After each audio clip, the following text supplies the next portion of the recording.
രാവിലെ കിട്ടുവിനെ കാണാഞ്ഞിട്ട് ഞാൻ വിളിക്കാൻ പോയി. ഞാൻ വിളിച്ചോണ്ട് വന്നിട്ട് അവൻ എനിക്ക് 8ന്റെ പണി തന്നു. 8 അല്ല 18ന്റെ പണി ഞാൻ കാണിച്ചത്. അപ്പോൾ എൻ്റെ കൂടെ വന്ന വഴി വടക്കേപ്പുറത്തങ്ങ് കിടന്ന് ഞാനെന്നാൽ അന്ന് ഇവിടെ തൂത്തച്ച് അവന് വല്ലതും കൊടുക്കാമെന്ന് വിചാരിച്ച് തൂക്കാൻ ചൂലെടുത്തോണ്ട് തൂക്കാൻ വന്നപ്പോൾ ഞാൻ പറഞ്ഞു മോനെ കൊണ്ട് മാറാ, വേസ്റ്റ് ബക്കറ്റിനകത്ത് വേസ്റ്റ് ഇരിപ്പുണ്ട് മാറാന്നുകൊണ്ട് അവൻ കേട്ടില്ല. അപ്പോൾ അവൻ്റെ ദേഹത്ത് വേസ്റ്റ് വിടാതിരിക്കാൻ വേണ്ടി ഞാൻ മാറ്റിയതാ കിടക്കുന്നു. എന്ത് പണി കഴിപ്പിക്കണം പറ. ഇതാ കണ്ടില്ലേ നോക്കി കിടക്കുന്നേ, ഒരു കൂസലും ഇല്ല കിടക്കുക. കണ്ടോ ഈ ബക്കറ്റിനകത്തിരുന്ന വേസ്റ്റാ, ഒരു കൂസലും ഇല്ലാതെ കിടക്കുന്നുണ്ടോ? അവനൊരു കൂസലും ഇല്ലാണ്ട് കണ്ടില്ലേ എനിക്ക് കിട്ടിയ പണി. ഇതിന് ഞാൻ എന്തൊക്കെ പാടുപെടണോ? ഇത് കണ്ട ബക്കറ്റിനകത്ത് നമ്മൾ വേസ്റ്റ് ഒഴിച്ചു വെക്കും, പുറത്ത് കൊണ്ട് കളയാൻ, വാഴച്ചോട്ടിലൊക്കെ ഒഴിക്കാനായിട്ട്. കണ്ടില്ലേ ഞാനിവനെ എന്തോ ചെയ്യണം പറ, നിങ്ങൾ പറ. ഞാനിവനെ എന്തോ ചെയ്യണോടാ നിന്നെ?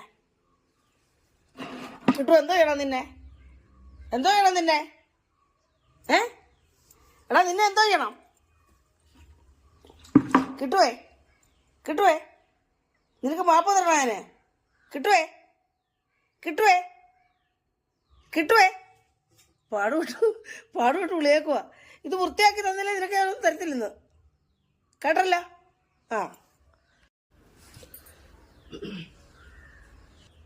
എടാ ഇനി ഞാനിവിടെ തൂക്കട്ടെ, പറഞ്ഞേക്കുന്നത് മാറത്തില്ല. ഇനി എന്നാ മാറ്റെന്ന് പറഞ്ഞ് കിടക്കുവാ. അതെ എനിക്ക് അമ്മച്ചോട് വൃത്തിയാക്കട്ടെ. മാറാ നിന്റെ നേരത്തെ വെള്ളം വീഴും. മാറാ വെള്ളം വീഴും. മാറാപ്പോ വെള്ളം വീണപ്പോ പോയി. എന്തോ ചെയ്യാനാന്ന് പറഞ്ഞ ഇവന് ഇങ്ങോട്ട് മാറാന്ന് പറഞ്ഞ അവന്റെ ദേഹത്ത് വീഴാതിരിക്കാൻ വേണ്ടി ഞാൻ എടുത്തതാ. എനിക്കിട്ട് പണിയെന്ന് കണ്ടോ. പക്ഷെ ഇതൊരു പണിയായിപ്പോയി ചെറുക്കൻ കാണിച്ചു. വിശന്ന് ദാഹിച്ച് വന്നോണ്ടോ വെള്ളം കുടിക്കും. ഇവിടെ ഇഷ്ടംപോലെ വെള്ളം പിന്നെ അവിടെ ഇവിടെ എല്ലാം ഇരിപ്പുണ്ട് മീനും ഒക്കെ ആയിട്ട്. അപ്പം കുടിക്കുക. വിശന്നിട്ടാ പാവം, കഷ്ടം പാവം അവന്. എന്തോ ചെയ്യാൻ, എന്നോടുള്ള സ്നേഹം കൊണ്ട് അടുത്തങ്ങ് ഇരുന്നതാ.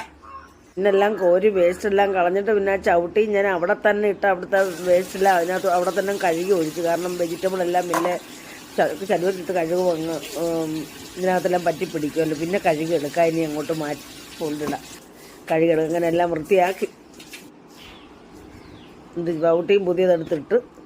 ഇതാണ് മക്കളെ വീട്ടിലുള്ളവർ പറയും വഴിയെ പോയ വയ്യാവേലി പിടിച്ച് വെക്കും. കഷ്ടമല്ലേ മക്കളെ, അത് വയ്യാവേലിയാണോ? കഷ്ടമല്ലയോ?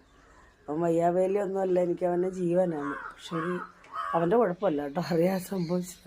അവൻ്റെ ദേഹത്ത് വീഴാതിരിക്കാൻ വേണ്ടി ഞാൻ അങ്ങോട്ട് തിരിച്ചപ്പോൾ അങ്ങ് തെറിച്ച് അങ്ങോട്ടൊക്കെ വീട് കേട്ടോ. എൻ്റെ മോന് പാവം കിടക്കുന്നുണ്ട്.